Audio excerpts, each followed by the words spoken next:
3-4 වසර වෙනකොට ඔක පාස් වෙලා ඉවරයි ෆෙන්ග. එන අවුරුදු 9-10යි. ඊට පස්සේ ඉඳලා මම බලලා ඔලු කරකුට්ටන් වෙලා තියෙනවා. ඒ කියන්නේ ඇත්තටම කිව්වොත් එහෙම ෆෙන්ගතුනි අම්මාවත් පේන්නේ නැහැ දැන්.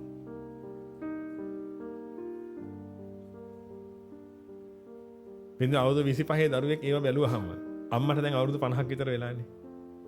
අර මෑ නෑනේ අම්මගේ වයසේ අය එහෙම මට්ටමේ අය නෑනේ. නැත්නම් අවුරුදු 10ක ළමයෙක් ඔබ බලනවා කියන්නේ. අවුරුදු 10ක ළමයෙක් කියලා කියන අවුරුදු 30යි 35යි අම්මට වෙන්නේ. අර 10 ජරා වෙයි ඉන්නෙම ඔන්න ඔය වයස් කාණ්ඩුරාය තමයි තියෙන්නේ. ඊට පස්සේ මොකද වෙන්නේ?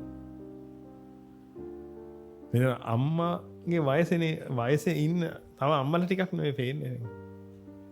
අර ළමයි ඔළුව කර වෙනවා ෆෙන්ගතුනි. ඒ කර වෙලා ෆෙන්ගතුනි අම්මගේ